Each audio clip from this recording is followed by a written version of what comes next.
সভাপতিকে আমরা সেক্রেটারির মাধ্যমে স্বাগত জানাই এবং ওনার মা মারা গেছে আজকে।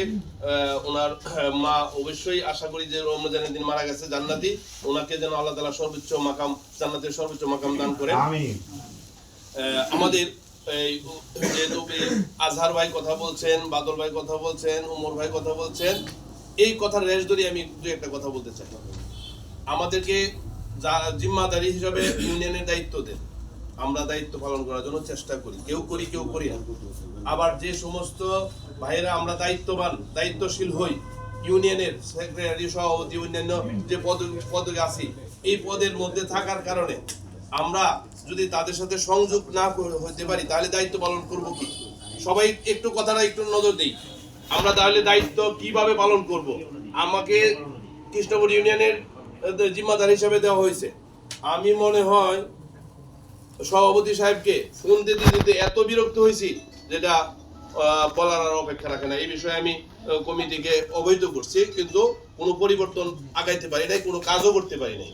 দুইটা মিটিংয়ে গিয়েছিলাম, কিন্তু দুইটা মিটিংয়ে গিয়েও আশানুরূপ কোনো কিছু করতে পারি নাই। তো সেক্ষেত্রে আমাদের ইউনিয়নে পূর্বের সেশনে কথা বলতেছি, কাউকে মনে আঘাত দেওয়ার জন্য না, আমাদের সচেতনতা বৃদ্ধির জন্য কথা বলতেছি।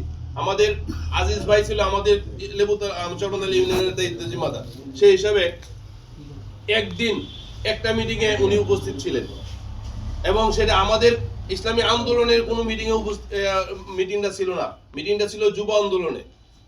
তো সেই ক্ষেত্রে আমাদের একটা নিয়মতান্ত্রিক আছে, সেটা আমাদেরকে অবহিত করবেন।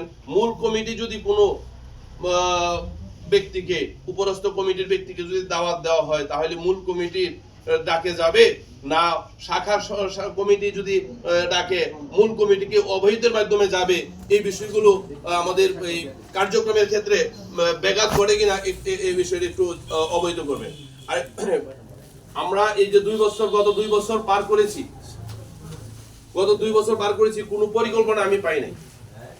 এখন আমরা চাই এই নতুন কমিটি নতুন ভাবে আগাতে, আমরা বাৎসরিক পরিকল্পনা করব, কোন দপ্তরে কি কাজ হবে, কি করবে, কিভাবে আমরা কাজগুলি করব, এই পরিকল্পনা মাফিক আমরা যেন কাজগুলি করতে পারি। তারপরে বিষয়ভিত্তিক প্রতি আমরা যে এখানে আসি, আসলে দূর থেকে আসি, কেউ কাছ থেকে আসি, এখানে আসা মনের খোরাক পাই না। মনের খোরাক বলতে আমি বোঝাচ্ছি যে এখানে কোনো একটা বিষয়ভিত্তিক আলোচনা হবে, বয়ান চলবে, যে আলোচনাগুলি শুনলে আমাদের মনটা শান্তি পাবে এবং আমাদের অনেকটা ঘাটতি আছে অনেকের মধ্যে, এই ঘাটতিগুলি পূরণ হবে। আমরা আলোচনার তাগিদে হলেও, রাজনৈতিক দায়িত্ব হলেও আমরা যেন এখানে সঠিক সময়ে চলে আসতে পারি।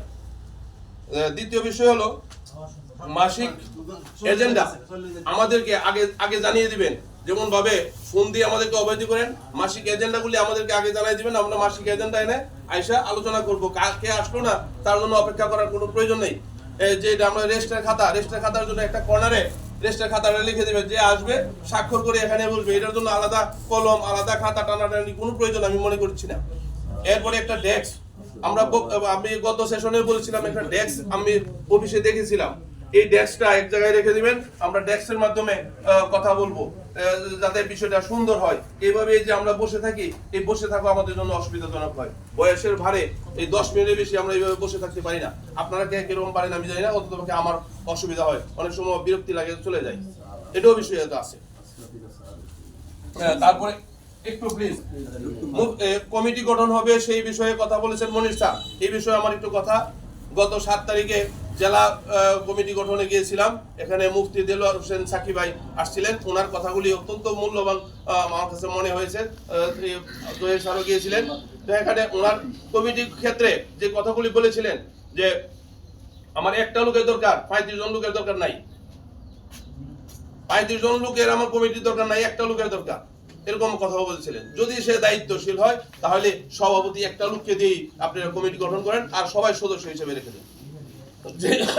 যে সিদ্ধান্ত নিতে পারে না, সেক্রেটারির ভার, সেক্রেটারি যেমন জহির স্যার আছে, আমিও সেক্রেটারির ভারে আছি, তো সেই ক্ষেত্রে আমি কোনো সিদ্ধান্ত নিতে পারি না, সেক্রেটারি কোনো সিদ্ধান্ত নেওয়ার মতো ব্যক্তিও না, যে পদটা আছে। সভাপতি যাকে নির্বাচন করবেন সেই ব্যক্তিটাকে অবশ্যই সচেতন, অবশ্যই সংগঠন প্রিয় হতে হবে। সংগঠন প্রিয় না হলে শুধু একজনকে দিয়ে কমিটি আহ্বায়ক করে রেখে দিবেন, প্রয়োজন নাই 35 জন 36 জন কমিটি রাখার জন্য। যেটা আমি আমি এই 2 বছরে ফিল করছি। এখানেও আমাদের যে কার্যক্রমে আমরা দেখছি শুধু একমাত্র জহির স্যারই ফোনে পাইলাম। গত মিটিং এ ওই সাইফুল্লাহ হুজুর ফোন দিয়েছে, ভালো লাগছে। আর কারো কোনো ফোন পাই নাই। মিটিং এর জন্য ফোন পাইছে আশরাফ আলী ভাই। এই আমাদের তদারকির অনেক ঘাটতি রয়েছে। ইউনিয়ন পর্যায়ে কোনো রকম তদারকি আমাদের নাই। যখন কোনো একটা অনুষ্ঠান হয়, এই অনুষ্ঠানের বিষয়ে হয় টাকা দিতে হবে, না লোক আনতে হবে, এই বিষয়ে কথা হয়। এছাড়া কোনো মাসে কেউ আমরা কাউকে কোনো রকম আমলিয়াত বিষয়ে বা অন্যান্য বিষয়ে কোনো খোঁজ খবর আমরা রাখি না। তো এই বিষয়ে আমাদের অবশ্যই তৎপর হতে হবে, তাহলে আমাদের কার্যক্রম ফলপ্রসূ হবে। আমি একটু কথা বলি। সামনে আমরা প্রয়োজনে 1 সপ্তাহ পরে বা 15 দিন পরে আমরা নিজেরা তরবিয়তের জন্য আবার বলবো। তখন এই কথাগুলো আরো ধন্যবাদ। আসসালামু আলাইকুম। প্রত্যেককে কথা বসার কার কি কথা আছে আমরা সকল কথার নির্দেশটা আমরা আমল করার চেষ্টা করব। রাজি না সকলে ভাই? ইনশাআল্লাহ। এই জন্য একটা কথা বলছি, একটা জিনিস শিখা যায়। আসলে সেটা কাজ থাকে। সবাই দায়িত্ব যদি কাজ দায়িত্ব না হলে ছিলেন মৌলিক দুইটা কাজ। ওটা কাজ শিখা যান। বলেন সাংগঠনিক প্রত্যেকটা দায়িত্ব এতে ভাই। প্রত্যেকটা দায়িত্ব ছিল কয়টা কাজ মৌলিক? দুইটা।